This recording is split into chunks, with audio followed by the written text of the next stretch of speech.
Welcome everyone back to Sports Talk with Krish. I'm your host, Krish Verma, alongside former PGA Tour player and current live golfer Cameron Tringale. Cameron, how are you doing today? Good morning, Krish. Doing well. I like your intro there. You Very gotta, glad you to got. have you on here. I like your intro, but I don't know how many subscribers you have, but you gotta shoot for more than 2,000. I would love to get to more than 2,000. So I'm just kind of just a little Go stepping for a stone. But you're hundred right. k. Go for 100K. Yes, sir. I'll put. You know what? I'll put 100K on the next intro. Then I got you. Why I'll not? do that. Why not? Yes, sir. All right. So let's get into this here. So more about yourself. So you started your career at Georgia Tech. You were a yellow jacket for 4 years. And I wanted to ask you, that university produces a lot of talent in golf. So what made it so memorable and special being there for 4 years? Well, Georgia Tech's a special place, and particularly the golf program there was led by Coach Bruce Hepler, who's retiring at the end of this year, so like another month or so.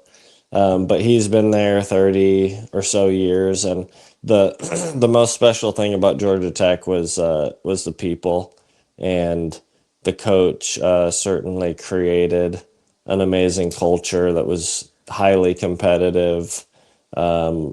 We we always were learning from each other on the team. Like when I came in as a freshman, there were a couple older guys who were all Americans, and they sort of helped show me the ropes. And then as I was an upperclassman and we had younger guys come in, there was just always a culture of helping the other guys. And then once you started playing, you were trying to bury them in the ground. But I think that was a really important part of my career, and I think that's the way the culture at Georgia Tech is set up. Just kind of breeds, gives you the best chance to see what professional golf will be like. Well, it sounds like the university helped give you a great mentality there. You guys were so focused, it sounds like. Do you have like a memorable moment, maybe your favorite moment in the 4 years there? Well, I mean, there's there's so many. The highlights for me from college golf were certainly the times that we spent together as a team. We always played at Georgia Tech in the ACC for our conference championship. We'd always go up. It used to be played at the same course every year, and we'd our team would run a house, and we would just get a lot of quality time together. Everyone was relaxed, and sort of it was a good time to bond and pump each other up for a very important tournament for us. And I think that week, like every year, we looked forward to that week, and we won it 3 of the 4 years I think I was there. Oh, wow. So we had a good record there, and it just felt like it was our tournament. So it was always fun to go there and stay as a team, and we love the golf course collectively. So that's definitely my highlights. Just was that ACC tournament every year. That's a really high success rate to win it 3 out of the 4 years. So after your time at Georgia Tech, you decided to go to the Walker Cup, give it a little bit more time before you eventually turn pro. So how important was this decision to you for your maturity as a golfer? Well, the Walker Cup was less about getting something from it as it was special to just like be a part of it. I think as a higher level amateur and college player, that's the highest thing you can make. The best team you can make, and to represent your country is always special. So that was just that was sort of like the cherry on top of I was fortunate to have a pretty good career in college, and to be able to make that team and compete with other guys um, for the U.S. Was really special. So that was mostly just a great life experience. It wasn't necessarily like didn't really help me be a better player, but it was just a cool thing to be a part of. Well, from learning from that, yeah, clearly it helped you a lot throughout your career so far, in the sense of you've played in high stake matches. You already got that at Georgia Tech as well, but you've been in high stakes situations. One was the U.S. Open, and back in 2022, where your caddy was your brother. So how was it like having kind of family on the course with you there? Yeah, that was a really special week. My my brother, my older brother, is my biggest fan, and you know, one of my biggest supporters. So, and he loves golf. He played college collegiately at San Jose State. So he knows the game well. He knows me really well. And for us to be able to compete at our national open together was just really fun, because he's sort of like a celebrity caddy. He maybe gets like, one event a year, maybe less, maybe probably less on average, but it's fun to get together and team up for 1 week. And he did a really nice job, and we had a good week. We were in contention Saturday, and yeah, had a chance for a really good weekend. So it was a great week to share it with him. It has to be memorable to share it with your brother on a such a major course and this, a big tournament in the U.S. Open. And then a little bit after that, you made the switch to live. You're currently on the High Flyers with Phil Mickelson. So, what has that experience been like? And has it been similar to maybe college where you're on a team again? Great analysis there. Yeah, live for me has been all about playing, with and for a team.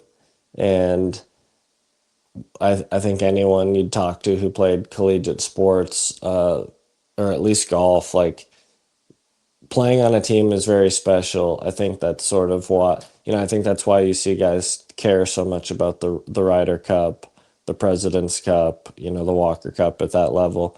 It's really unique to play for a team, because golf is traditionally just such an individual sport that you're playing for you, and that's great, but everything good is usually better with other people. And so if you can go through successes with other guys, it's more fun.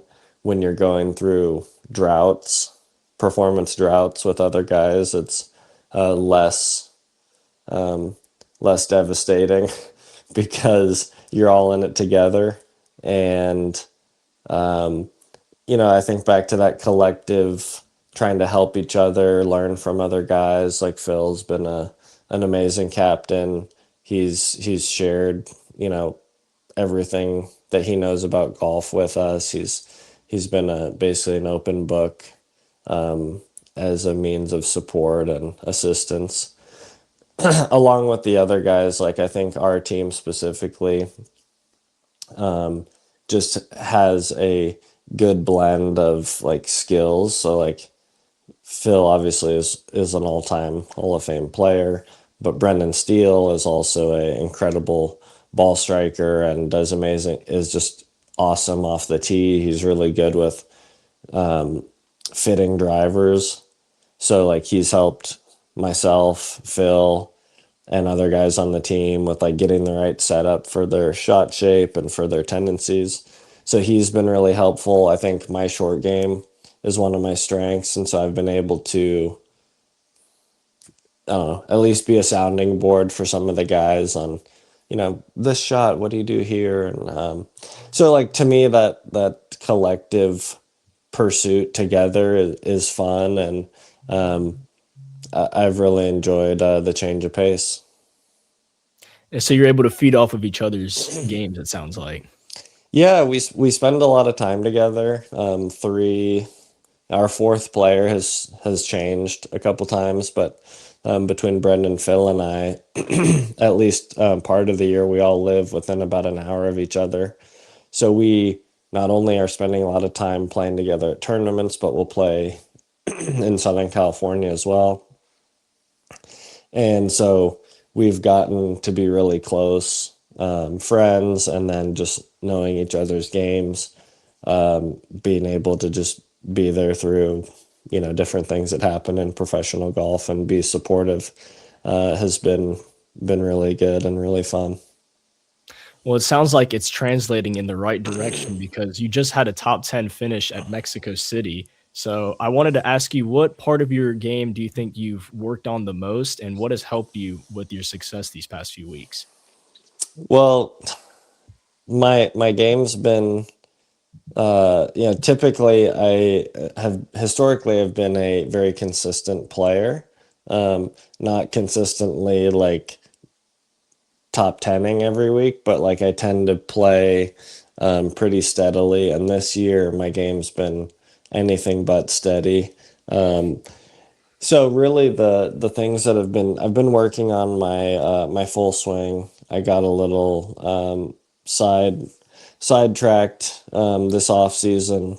Went down a rabbit hole with technique, and have been sort of fu- digging my way out of that and just trying to get back to some basics, fundamentals, and then in my swing, and then like when I get on the golf course, just try and hit shots and be really focus on what I'm trying to do rather than like how I'm trying to do it. So I'm trying to just simplify my game, and that's created a little bit of me to maintain momentum in my game, and that's huge. Like in any sport, momentum is huge. It's sort of like a stat you can't keep track of, but everyone can feel it and knows that it's there. So Mexico, I was just able to. I didn't have a good first day, but I was able to keep momentum for 3 days in a row to finish the week, and that was a difference maker. So, with that being one of the key difference makers, I want to ask you about when you said you went through the struggles in the beginning of the season trying to find certain things. What helped you find that necessarily? Was it just more practice? Do you think it was just more mental prep? Like, what would help you get your stride back? Yeah, it was sort of a couple things because the golf swing is physical, but it also has, the game as a mental component. So it's really for me it was sort of two-sided. It was technically I needed to figure out what works for me, what was working for me for most of my career, get going back to some of those fundamentals, and then um, getting feels that are playable. So like I needed to be able to have a feeling that would produce, say, a left to right iron shot that I could do over and over and over and over again. Um, so so technically creating a technique that led to a feel is the first thing, and then secondly the mental component of that is how do I just be okay with where I'm at and not like build in too many expectations that I like, can't mess up or I can't hit a bad shot. So like creating acceptance within my like mental program has really helped, help me access the skills that I've been working on, say on the practice range, giving myself some freedom to be human, make a few bad swings, and not let it derail me, and then get back on track as soon as possible. Well, I'll fire you away with a couple of fun questions here. Before you found golf, I heard you had an interest in acting. So, where did this interest from acting necessarily come, and then what prompted you to go into golf in general? Yeah, I mean, like most kids, I loved movies growing up, and back when movies were good. Um, now, now I think TV shows are good, and movies tend to be less so. But yeah, I was a huge Jim Carrey fan. I loved comedies. I loved Ace Ventura, um, The Mask, um, Dumb and Dumber. In my mind, those are all classic films. And so just watching them so many times, I could recite most of them by heart. And I just thought like, oh, it'd be so fun to like be the person in the movie because it would bring joy to other people who get to watch, and it'd be a fun career just to like do different things and pretend to be, get to act as different people all the time. Um, so that's sort of where that desire came from. I didn't get too far down the actual path of acting. I did some summer camps and a few classes, but I sort of got into golf just before junior high. My dad took me and my brother to the driving range, and um, although we played other sports, we thought golf was kind of boring, kind of like an old person's game. And so we weren't like totally into it right away. But then as we went to the range more often, played more often, I think just the how hard it was, how challenging it was, sort of like was fun for us as boys. Like we wanted to see if we could conquer the challenge. And so that's really, been my life's one of my life's missions since then is trying to get better and try and get as good as I can at the game. So you've always been conquering the challenge, it sounds like. I don't know that I've been conquering, but I've been aspiring. I've been in the battle.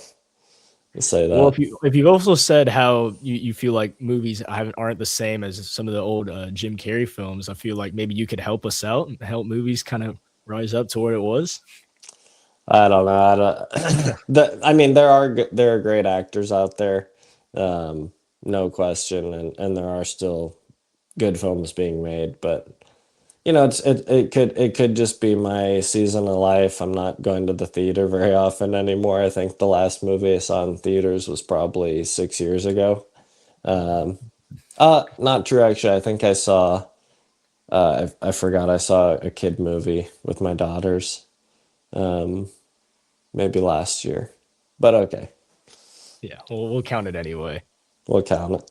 Yeah, Hollywood not too far from the area you're from near Los Angeles. So I wanted to Mm-hmm. also ask you how we have 41-year-old LeBron James somehow carrying the Lakers by himself and beating the Rockets. I don't know how much of a fan you are of the Los Angeles Lakers that much. I heard you're more of a Kobe Bryant type of guy, but what do you think of LeBron and the Lakers? Now they got to play the defending champion Oklahoma City Thunder next round. Well, I mean, growing up in Orange County in the 2000s, you couldn't throw a rock without hitting a diehard Laker fan, and yeah, I loved Kobe. I think he was a generational, across all sports, like a once in a generation type guy. Um, so yeah, I'm a Laker fan. What LeBron's doing is pretty amazing. I think just the longevity that he's had in his career and the dominance he's had in his career is like pretty renowned. Um, even like MJ, he as great as MJ was and is, he didn't have the longevity that LeBron is having, and I think that's just an incredible testament to how well he takes care of his body, how much passion he has for it. Obviously, he doesn't have to keep playing, um, but he loves it. He's just a basketball sicko. Um, so I really respect just his hustle and his hustle in his career for and his pursuit of just getting better and keep continuing to play, and um, yeah, it's pretty cool. Well, with that being said, then who do you think is the best basketball player of all time? um, I mean, I'd say MJ.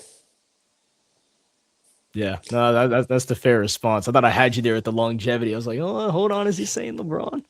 Well, you know, similarly to golf, well, I guess any sport, I don't judge like greatness purely based Mm. off wins. I think how you win is important, and the presence that you have is, you know, this, I don't want to say style, but like just to compare like Tiger and Jack, you know, it's like, well, Jack has more majors, true, but like I think Tiger was like, he was like a game changer in a way that Jack was not. So it's like, well, yeah, maybe he's not going to have 18 majors, but I don't think that's the only metric you got to look at. You know, so as many rings as they have, I just think he was just like such an impact player. Like he was the guy. I mean, he was so, you know, such a far, you know, he was distances from second, you know, when he played. Like it was him and a big gap to everyone else.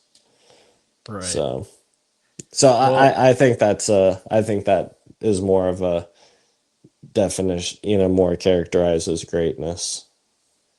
yeah, and I understand where you're coming from there, and I can agree with that. So to wrap things up, I wanted to ask you, you have had a long and consistent career at the highest level. So what would you say to some of the younger audience out there who are just getting into golf, and what's one thing they should focus on to enjoy the game for their lifetime? Well, I think for people who are younger who are getting into golf, the most important thing is just continuing to get better. I think I've witnessed people get too focused on like whatever's right in front of them, be it a tournament, you know, a tournament they deem to be super important or something they care about a lot.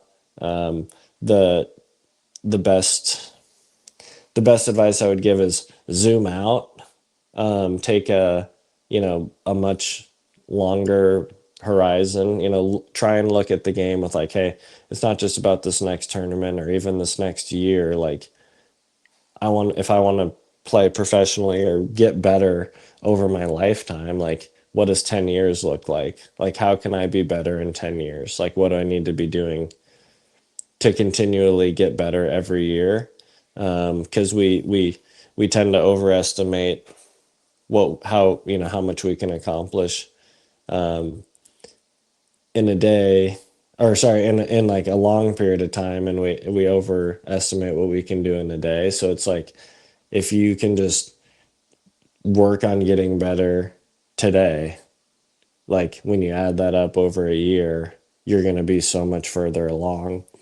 And people, you know, it's human nature. You get tripped up in whatever's right in front of you, because it's like, well, that's all that matters. This tournament, this round, this qualifying for the high school team. Like, what if I don't make the varsity team? It's like, okay, does making the varsity Mm. team mean if you don't make the team, you're not gonna have a good career? Not at all. Like, so trying to give yourself more runway instead of less, I think is the advice I'd give just in your approach. Live golfer Cameron Tringale. Cameron, thank you so much for joining me here today. You got it, Krish. Make sure you guys hit the subscribe button. I will see y'all in the next video. Subscribe and like. Yes, sir. Get him to Appreciate it. 100K. Get him to 100K. Let's go for 100K. Let's do that.